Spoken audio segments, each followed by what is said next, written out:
Well, hello, my name's Rich Chisholm. I'm the band director at Albany Middle School. I'd like to go over the practice log for the band class. On the screen here, you will see a practice log. This is for the whole month of September. Students will get one practice log per month. On the practice log, there are 4 boxes: week 1, week 2, week 3, week 4. At the top of each box will be where students record their practice minutes. Students are required to practice 100 minutes a week. That's 5 days a week, 20 minutes per day. I strongly recommend that students do 5 days a week of 20 minutes each instead of one day with longer times. In week 1, this is where they put their minutes. Week 2, week 3, and week 4. This is where the practice minutes go. This whole sheet, will be turned in twice a month. The first time at the end of week 2, I take it in, I record the minutes and give it back to them. Then they'll hand it in again at the end of week 4. I'll collect the sheet, record the minutes. The due dates for turning it in at the end of week 2 and the end of week 4 will always be posted at the top of the practice log. So week 1 and 2 are going to be due September 11th. Week 3 and 4 are going to be due September 25th. That's how the practice minutes work. Next, each week there is a focus lesson for students. In week 1, it's lesson 3. In week 2, it's going to be a major scale. In week 3, it'll be a different lesson. And in week 4, it will be 2 scale patterns. I'd like to show you now where you get the numbers to fill in these blanks. On the back of this page, the practice log, if you turn it over, you will see a list like this.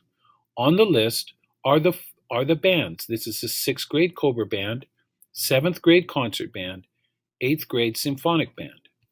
Then each instrument.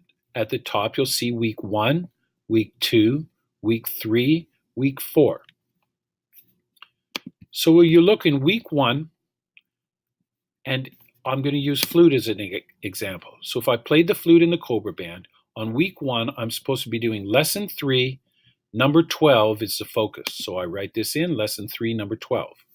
In week 2, I'm supposed to be doing the major scale, concert F. So I write that in here. In week 3, I'm supposed to be doing lesson 4, the focus is number 3. So I write that in here. Lesson 4, number 3. And in week 4, I'm doing the scale patterns. And the scale patterns I've already written in for you. So the place that you find this information here is going to be on the back of this sheet is the assignment information. Now, you have your practice log and you have the assignment information. Next, where do you get the music for this? I hand out a photocopy packet, and in this photocopy packet are all the music you will need. If you bought a green or purple book, you won't need the photocopy packet. If you weren't able to purchase those books, I've given you the copies of the music. So you'll notice in this packet we have lesson 3. So here's lesson 3. So in the first week, students will practice all of lesson 3, this whole page. In particular, they're working on number 12 because they're going to play this for their parents, their section leader, and on a month-end recording. So learn the whole page, but number 12 is where you really put in the time to make it good. Next, week 2, you do a major scale, and we'll do that in class, and I'll explain this box to students. In the 3rd week, you'll do a different lesson, lesson 4. So if we go down the page in your photocopy packet, here's lesson 4, and you notice the target exercise is number 3. And so here we go, number 3. This is the one you're really going to learn well, even though you learned the whole page. And in week 4, you have 2 scale patterns. In your photocopy packet, those 2 scale patterns will be there. This is scale pattern 1, scale pattern 2. I'll show this to the kids in class, and you do the lower octave here and here. So now we've learned how to fill in the blanks from our assignment sheet here, and we have also learned where to get the music. It will be from your photocopy packet. If you have the books, you can go there. Next, let's go back to this. When students learn their page, there's one exercise, and they're going to play this one exercise for their parents and their section leader to get a signature.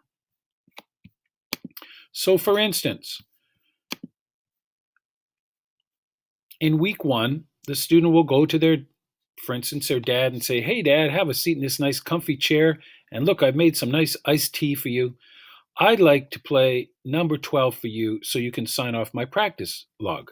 And they'll play number 12, and the dad will say, "Hey, that sounds fantastic. You're doing a great job." They'll sign the sheet.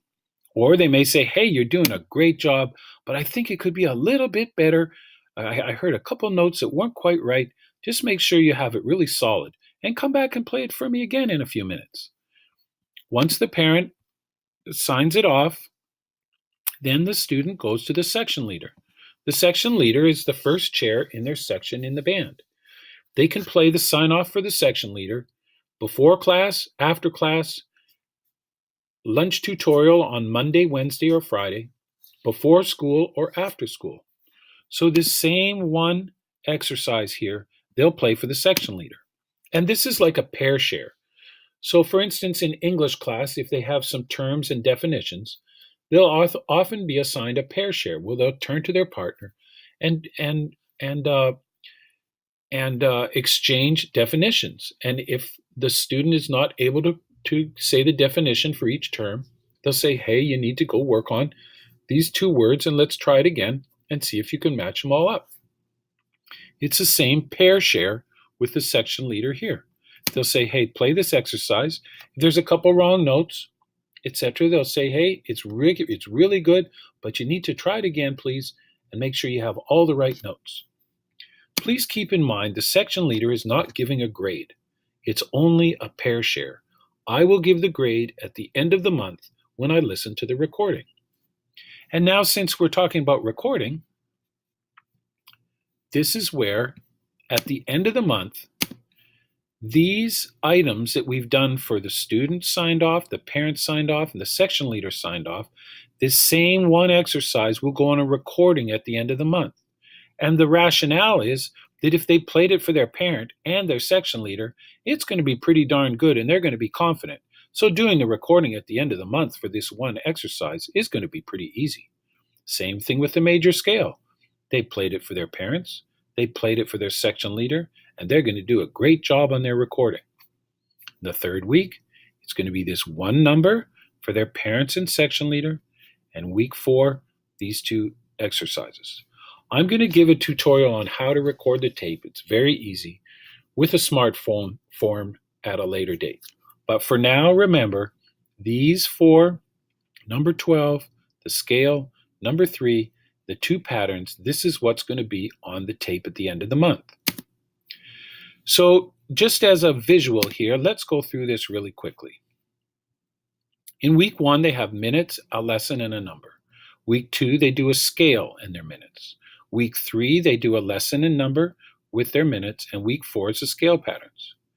After week 1, they're going to turn in their minutes like this. So at the end of week 2, they turn in the practice minutes for week 1 and 2. At the end of week 4, they turn in their practice minutes for week 3 and 4. The end of the month recording is going to be that lesson and this particular number, their scale, then the lesson from week 3 and that particular number, and the scale pattern. And that comes in at the end of the month. They only do the recording at the end of the month. They hand in the practice log for the minutes after the 2nd week and the 4th week. So, hopefully, that sheds some light onto our practice log here. And please, drop me an email. I'll be happy to answer any questions. Thank you.